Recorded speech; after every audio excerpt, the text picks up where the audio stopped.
Bismillahirrahmanirrahim. In the name of Allah, most merciful and most compassionate. All praise be to Allah. Peace and blessings be upon the Prophet Muhammad and all the prophets from Adam to him, peace be upon them. May Allah's peace and blessings, mercy and compassion upon you all, my dear friends. We shall continue today to reflect on the lessons that we were taking from the story that took place between deaf man and his sick neighbor. If you recall, the deaf man conjured some questions in his mind before he went to visit his ailing neighbor. Since he had a difficulty of hearing, he couldn't communicate with him at all. And the deaf man, with his good intention, wanted to ask his neighbor's well-being and give him moral support. But the conversation between the two did not go as planned. The deaf man thought that he had done a good job, a good gesture by visiting his neighbor, fulfilling his duty, as a Muslim, and left in the end neighbor's house all with good feelings. But the sick neighbor, without knowing the condition of his visitor's deafness, wrongly assumed that his visitor came to see him, not wishing him well, but discomforting him. He saw him as his own enemy. Because in response to his negative answers, the deaf man was responding positively. The sick man wrongly but unknowingly surmised that his visitor was there to demoralize him with bad words. Consequently, he got very angry and even about to burst. Then finally he shouted at him. He said, "Get out." And although the deaf man did not understand anything, and he left. So he was so much happy, meaning the deaf man, by fulfilling his duty. But the sick man was so frustrated and disappointed, to say the least, with the visit of his neighbor. Mawlana Muhammad Rumi affords a few moral lessons here for us to consider. He says, although there was no use of bad words between the two, but there was a misunderstanding of the words. So bad words or unpleasant words are just like bad-smelling food, which spoil the stomach. It may cause you to vomit. It is exactly that. One who hears unpleasant words, bad words, is just like the one who has eaten spoiled food. Of course, this reminds us of the famous ayah in Surah Al-Hujurat. Allah Almighty warns us not to spy one another, not to accuse one another, not to gossip behind each other.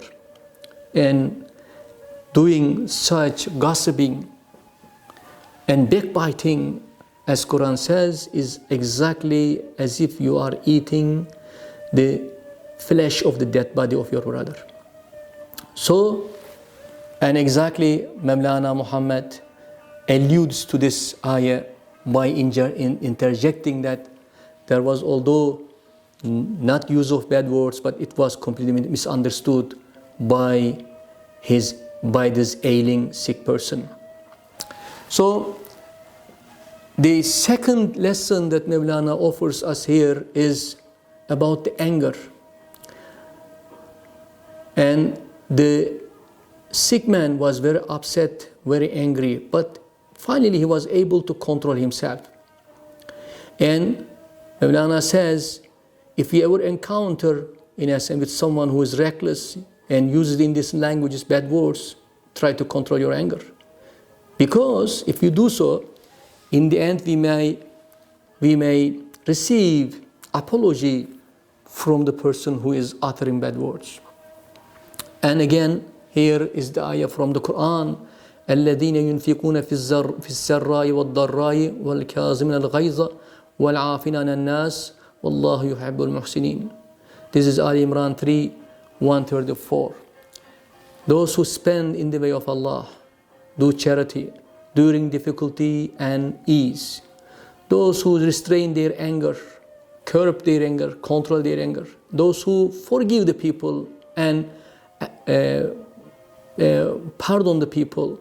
Allah loves these people. Because these are the good people, Allah loves the doors of goodness.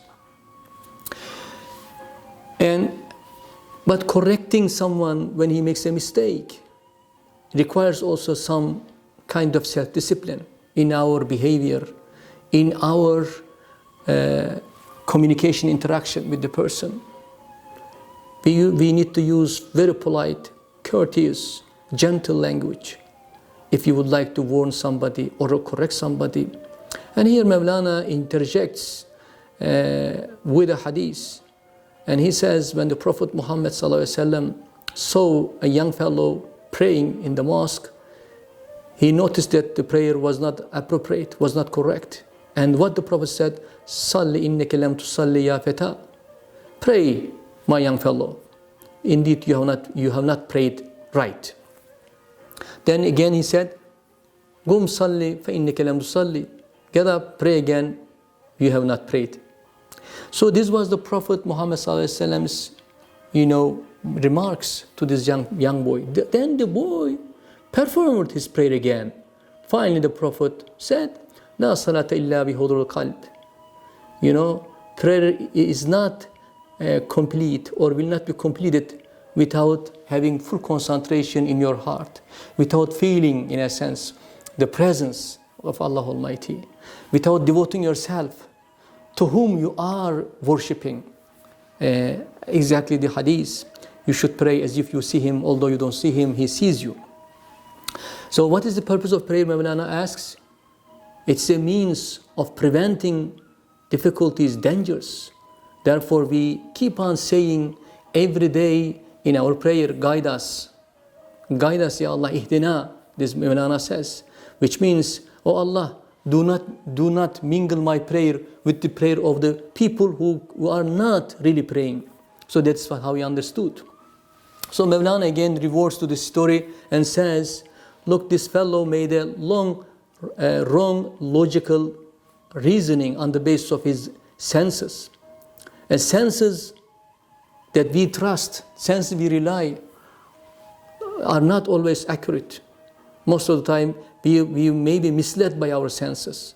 Look at what happened between the two. Because he thought, this deaf man thought, he would understand, he would figure out from the movement of his limbs. Then he formulated his questions and also his responses to these questions. He thought that his eye will be able to really see and figure out in his mind what exactly he was trying to tell you. So he said, look at what happened in the end. A 10 years friendship between the two was made in vain, broken. So we would like to, of course, use our senses. These are given gift, God-given gift by Allah Almighty. Very important for us. Now, what could have done this deaf man, instead of really forming such questions in his mind and forcing himself, going all this trouble, he could have presented himself just as he is, as he was. Because you should be as you are. After all, the defect that you have is a trial from Allah Almighty. You should accept it as it is. And he went out of his normal course of life and he surmised some questions, then went to ask the well-being of his neighbor. Instead of doing that, he could have gone still to visit him, but just remain silent and show respect to him. Very presence of you in such a situation will be more effective than really going into such interaction, such communication, which resulted in a disaster. So Mawlana says, deaf man has made an analogy and comparison according to his own reasoning and judgment. But was this judgment correct? No. The 10-year-long friendship was broken because of this wrong analogy, because of his reliance on his senses.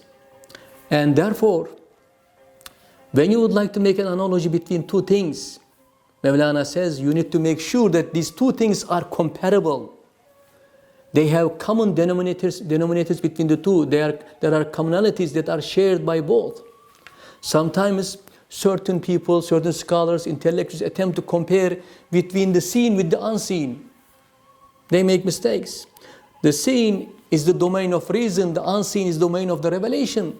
Therefore, senses and reason should be strengthened and completed by the divine guidance, by the revelation.